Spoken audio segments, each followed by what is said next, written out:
నియోజకవర్గంలో ఈరోజు వేంపల్లి గ్రామంలో కోటి సంతకాల సేకరణ కార్యక్రమం జరుగుతుంది.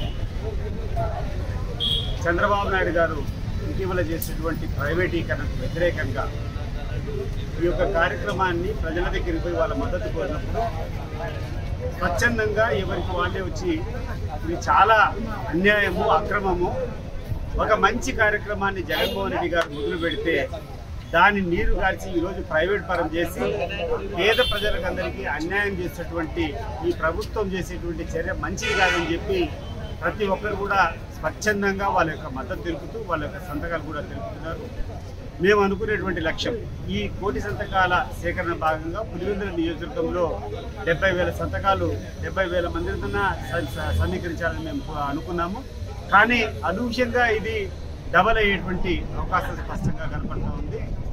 ఎక్కడికి పోయినా కూడా ప్రజలు ఎటువంటి మొహమాటం లేకుండా ప్రభుత్వం చేసినటువంటి ఈ కార్యక్రమాన్ని ఏదైతే ప్రభుత్వం మెడికల్ కాలేజ్కు ప్రైవేటీకరణ చేస్తారో దానికి వ్యతిరేకంగా ప్రతి ఒక్కరు కూడా మాట్లాడుతున్నారు. మెడికల్ కాలేజీలు ప్రైవేటీకరణకు వ్యతిరేకంగా ఈ కూటమి ప్రభుత్వం చేస్తున్న నిరంకుశ వైఖరికి నిరసనగా ఈరోజు దాదాపుగా 10 రోజులుగా వేంపల్లి మండలంలో అందరూ కూడా కోటి సంతకాలు చేసే కార్యక్రమాన్ని ప్రారంభించడం జరిగింది. బట్ మేము పోయిన ప్రతి ఇంటి దగ్గర కూడా ఆనందంగా సంతకాలు పెట్టినారు. ఎంత మంచి కార్యక్రమం చేస్తున్నారని మమ్మల్ని అందరినీ కూడా చాలా బాగా ప్రజలు అప్రిషియేషన్ చేస్తున్నారు. నిజంగా ప్రజల నుంచి కూడా మంచిగా స్పందన ఉంది. గవర్నమెంట్ అయితే ఈ పరిస్థితుల్లో ఎలక్షన్ జరిగితే చేతులకు దొరుకుతుందో లేదో తెలియని పరిస్థితి. ఎందుకంటే ఆరోగ్యశ్రీ నిలబెట్టేశారు, మొన్నటిదాకా కూడా లేదు ఆరోగ్యశ్రీ లేక ఎంతమంది ఇబ్బంది పడుతున్నారో, ఎంతమంది పోతున్నారో హాస్పిటల్ దగ్గర పోయి వాళ్ళు ఇట్లా వాయిస్ వింటే వాళ్ళ బాధలు వింటే అర్థమవుతుంది. నేను నిన్న కడప ఆసుపత్రి పోతే పేషెంట్ని చూపించుకోలేక వాళ్ళు మంచిని కోల్పోయే పరిస్థితి తెచ్చుకున్నది ఈ ఆరోగ్యశ్రీ పోయినందువల్ల.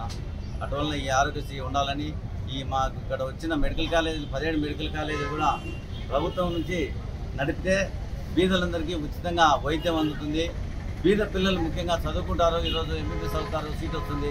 కానీ డబ్బులు కట్టమంటే వాళ్ళు కట్టే పరిస్థితి లేదు, ఇతర రాష్ట్రాలకు పోయే పరిస్థితి ఉండదు.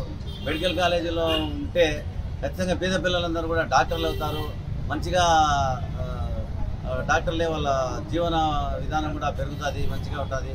బట్ ప్రజలందరికీ మంచిగా సర్వీస్ చేస్తారు. ఎందుకంటే ఆ వచ్చిన పిల్లకాయ కూడా డాక్టర్ కూడా బీదింటి నుంచే వచ్చింటాడు కాబట్టి ప్రభుత్వ కాలేజీలో వానికి స్థితిగతులన్నీ తెలుసు కాబట్టి పేదలందరికీ కూడా చాలా మంచిగా వైద్యం చేసేదానికి ఒక మంచి చక్కని అవకాశం ఏర్పడుతుంది.